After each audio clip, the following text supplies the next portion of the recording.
Déclaration du secrétaire général de la CSTB à l'ouverture de la première session ordinaire de la Commission nationale de concertation, de consultation et de négociation collective de l'année 2025. Monsieur le Président de la Commission, Madame la Vice-présidente de la Commission, Mesdames et Messieurs les membres de la Commission, depuis la dernière rencontre de la Commission qui a eu lieu le vendredi 2 août 2024, c'est aujourd'hui que nous nous retrouvons après l'échec de celle du 21 novembre 2024, où les tours administratives ont été encerclées par une horde des agents de la police républicaine armés jusqu'aux dents, dont le rôle était d'empêcher le regroupement des travailleurs qui voulaient tout simplement protester contre le dilatoire auquel nous sommes soumis en termes de négociation depuis l'arrivée du pouvoir de la rupture. Non contente d'avoir empêché la tenue du sit-in pacifique au ministère de la fonction publique, la troupe du commissaire André Dalokonon est allée jusqu'à violer la bourse du travail pour tenter de disperser les travailleurs. Pourtant, la réalité est là, têtue. Plus de concours professionnels au Bénin. Tous les agents de l'État qui ont atteint l'échelon 11 sont bloqués là-dessus depuis plusieurs années. Les AME dont la première promotion est recrutée depuis 2019 ne sont toujours pas reversés malgré les multiples promesses du gouvernement.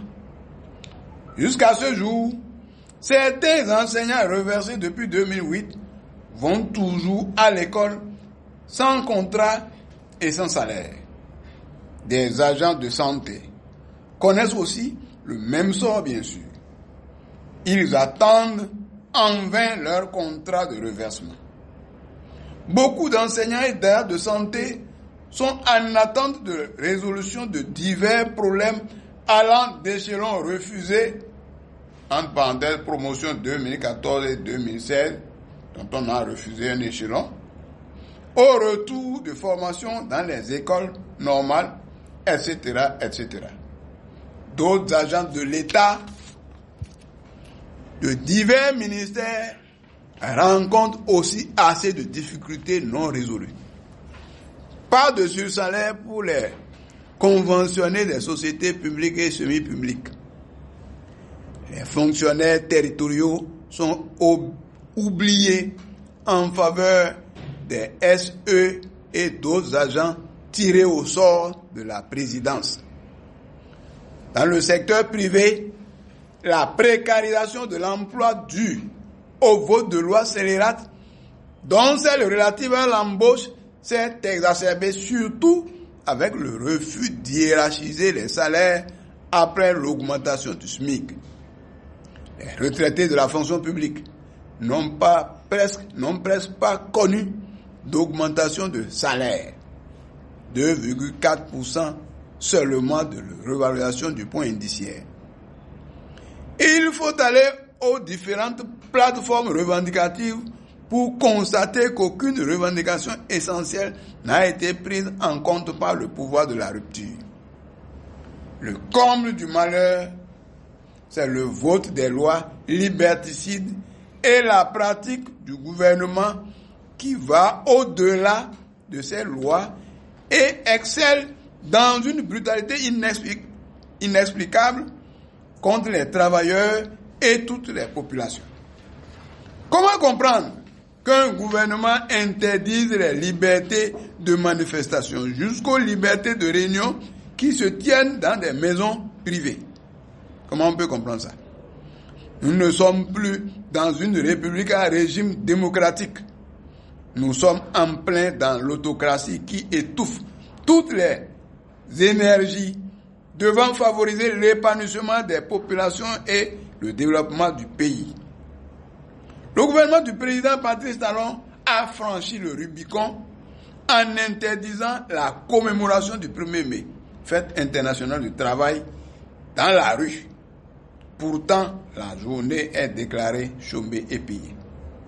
Les exemples de 2019, 2024 et 2025, où des manifestants ont été à chaque fois chargés, dispersés, arrêtés et emprisonnés, ces exemples-là crèvent l'œil. Ce sont ces abus répétés qui ont amené le Comité confédéral national élargi de la CSTB à sa session extraordinaire du 7 mai 2025 tenue à la Bourse du Travail de Cotonou à lever une motion de grève signée le 12 mai et déposée très tôt le mardi matin, le 13 mai 2025, au ministre du Travail et de la fonction publique pour le jeudi 22 mai 2025. Curieusement, le gouvernement décide brutalement de convoquer la session de négociation pour ce même jeudi 22 mai, date de la grève de la CSTB. Cela témoigne du mépris affiché par le gouvernement vis-à-vis des travailleurs qui ont pourtant au moins 2 jours de grève dans le mois et 10 jours dans l'année. Heureusement que les travailleurs ont compris que sans mobilisation, ils n'auront rien avec ce gouvernement. C'est pourquoi cette journée de grève générale, qui est une journée de protestation des travailleurs de tous les secteurs, a bien commencé avec des messages que nous recevons déjà de partout. Les travailleurs sont fatigués du dilatoire. Ils veulent du concret. Nous dénonçons la violation des libertés démocratiques et syndicales et la volonté manifeste de la non-satisfaction de nos revendications. Nous ne pouvons terminer notre déclaration sans rendre hommage aux soldats tombés, les armes à la main, sous les balles des terroristes au nord du pays. Nous exprimons notre soutien aux forces de défense et de sécurité FDS. À cet effet, nous réitérons le départ sans condition des troupes militaires françaises du Bénin, qu'elles soient là sous le titre d'instructeur, d'encadreur ou non. Non aux violations des libertés de grève et de manifestation. Non aux violations de la Bourse du Travail et des sièges des organisations syndicales. Nous voulons la satisfaction des revendications des travailleurs du public, du privé et du secteur informel. Non à la barbarie. Vive les travailleurs, vive la CSTB. Et vous m'excusez, je n'ai pas fini parce que quand je rédigeais ma déclaration, j'ai eu, juste après cette rédaction, une information très importante liée à la 113e conférence internationale du travail. Vous savez que pour cette conférence, chaque pays envoie une délégation tripartite. La délégation est composée des représentants du gouvernement, du patronat et des travailleurs. Cette année, au Bénin, c'est moi qui conduis la délégation des travailleurs. Au niveau du gouvernement, on devait avoir une dizaine de délégués au niveau du gouvernement. Le ministère de la fonction publique, le ministère de l'emploi et la Caisse nationale de sécurité sociale. Mais à la dernière minute, nous apprenons que le gouvernement ne sera représenté que par 2 personnes, c'est-à-dire Madame le ministre de la fonction publique et un des cadres de son ministère. C'est-à-dire que le directeur général du travail ne sera pas à la conférence internationale du travail. Le directeur des normes techniques ne sera pas là-bas. Et le ministère de l'Emploi ne sera pas représenté. La Caisse nationale de sécurité sociale ne sera pas représentée. Voilà ce qui montre qu'on ne s'intéresse pas du tout à la question du travail. Or, le Bénin est membre du conseil d'administration de l'OIT. Il est membre de CRADAT, l'école qui forme donc des assistants sociaux et autres au Cameroun là, dont le conseil d'administration va se réunir aussi à Genève. Il y a 3 ou 4 autres réunions. Est-ce que c'est Madame Adinyatou qui va participer à ces 4 réunions au nom du Bénin? Ça veut dire quoi? Ça veut dire que effectivement notre gouvernement ne nous considère pas. Nous, si nous allons là-bas, les nouvelles normes de travail, les différents problèmes là-bas.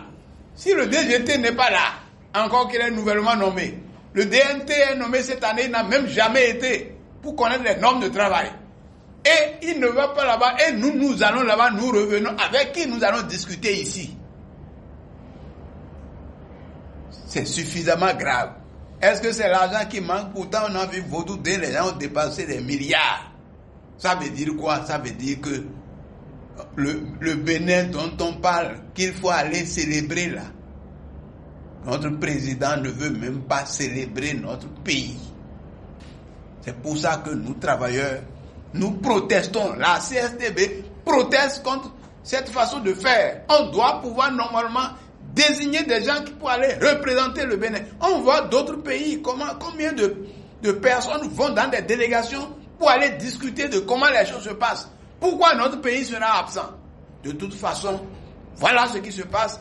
Et les travailleurs, je rencontre aux travailleurs pour qu'ils sachent comment ils sont traités, comment donc le pays est géré, pour qu'ils se lèvent, pour se battre pour la satisfaction de leurs revendications. Et pour une autre gouvernance du pays. Voilà comment donc le pays est gouverné.